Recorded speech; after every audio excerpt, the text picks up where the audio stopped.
ప్రతిపక్ష హోదా leader of opposition దీనికి సంబంధించి కేంద్ర స్థాయిలో, రాష్ట్ర స్థాయిలో, అలాగే ఇప్పుడు ఏపీలో చర్చ జరుగుతుంది. రాహుల్ గాంధీ ప్రతిపక్ష లీడర్ అయ్యారు. ఏపీలో వైసీపీకి 11 సీట్లు మాత్రమే రావడంతో జగన్మోహన్ రెడ్డి ప్రతిపక్ష లీడర్ కాలేకపోయారు. అసలు ప్రతిపక్ష హోదాకు ఎందుకింత ప్రాధాన్యత అన్న విషయానికి వస్తే, the Indian parliament rules records ప్రకారము ద లీడర్ ఆఫ్ అపోజిషన్ అంటే షాడో ప్రైమ్ మినిస్టర్ లెక్క. ప్రధాని తరువాత అత్యంత పవర్ఫుల్ పొజిషన్లో ఉన్నటువంటి వ్యక్తి. దీనికి క్యాబినెట్ హోదాతో పాటు జీతభత్యాలు ఉంటాయి.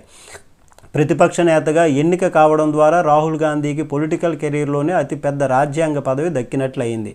జాతీయ స్థాయిలో అంటే ప్రధాని నరేంద్ర మోడీకి రాహుల్ గాంధీ చట్టబద్ధంగా సమవుజ్జి అపోజిషన్ లీడర్ అడిగేటటువంటి ప్రశ్నకు ప్రభుత్వం సమాధానం చెప్పి తీరాల్సిందే. దీనికి సంబంధించి ఎందరో ఇంతకు ముందు అపోజిషన్ లీడర్లుగా వర్క్ చేశారు. చాలామంది ప్రైమ్ మినిస్టర్లు అయ్యారు. ఇప్పుడు రాహుల్ గాంధీ ప్రైమ్ మినిస్టర్ కాగలుగుతాడా అన్నది కామెంట్ రూపంలో తెలియజేయండి.